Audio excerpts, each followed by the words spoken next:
the video stopped. So I don't remember where I stopped. And you were saying how you were going over here to show. I'm thinking about self-sustainability and not taking outside money. So if someone was willing to donate, sure, but I don't want strings attached to anything. I don't want anyone outside of, I don't know yet, but I'd like to do this organically.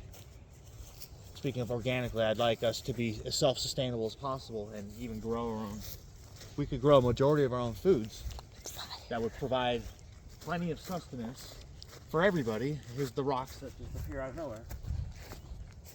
But the nice thing, like I said, is a lot of the hard work has been done. So we have big pastures over there, which could, you could put anything in there. It's already fenced. So you could put dairy cows, or you could have some very happy dairy cows in there producing very high quality milk, if you know what I mean. And then in here, we have smaller fenced in, I don't know what these are, half acre, quarter acre little things? Just little paddocks. How many are these? 3 or 4? 3. There are 3 of these. And anything can live in there. The hard part with me doing all this myself is this stuff happens.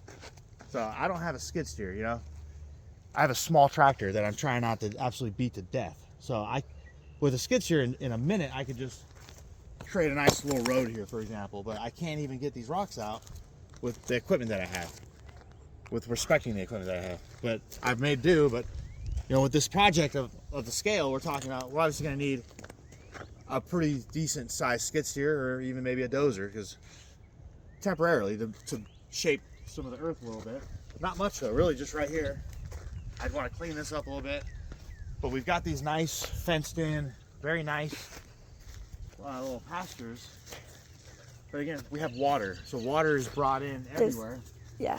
I really want to minimize the amount of electricity off, you know, the utility provided electricity, but I do have, at the very end of that barn right there, I've brought quite a bit of power, and it's like 8 gauge, pretty expensive electrical, because my plan was to put lights and maybe one day we do light this arena for outdoor activities, and we could even use, you know, the dam makes a very good natural amphitheater to look down upon the arena. So maybe in the future, you know, PBR or rodeo, whatever, here, watch from up at the pond, and then here, you know, we can keep smaller animals, pigs, cow, anything.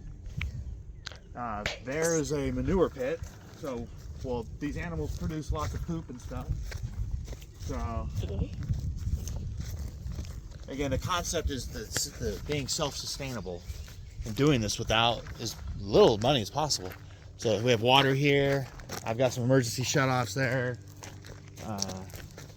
This is a bigger pasture here. It's maybe an acre. I might undo that because that's some good.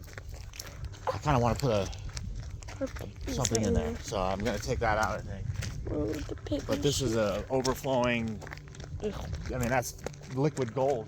I don't know what you call it. It's just manure. That's very good quality. What's that? There's one of the. There's a little bit of the farm life here. So, but the concept is, for now, you would enter, and we'll walk up to the front, and I'll show you. You know, this was not like this when we bought the farm. From here to where the Kubota is at, to the very end of the arena, that was a massive grass, like bulldozing project, shaping the earth to give it a symmetrical flow. Come on, Justin. But that ravine, you know, little canal you saw, ditch, goes underneath the road here, and then it goes all the way up. But as you can see, erosion is still a massive issue. So water is very difficult. It's a tough problem to solve, is the water. It comes down so much force, so much volume, and you can try and correct it, but it just inevitably, people like to leave this stuff out. Hey, Is this another one? Literally another one. You did that to yourself. So, just from walking around, I've seen 2 of these sitting outside, and they've probably been outside all winter. And of course, it's a DeWalt, so it still works. No, let's go.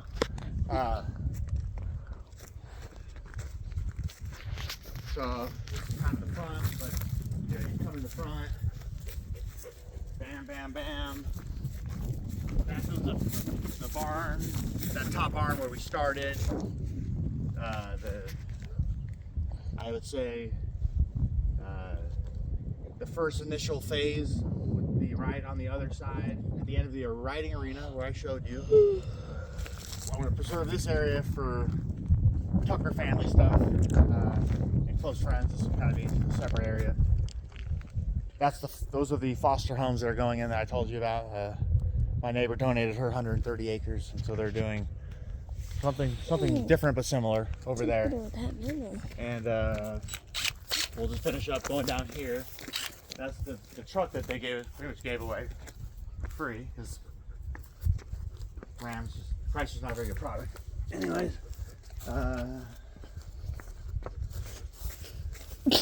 there's someone that's up on top of that tunnel. Okay.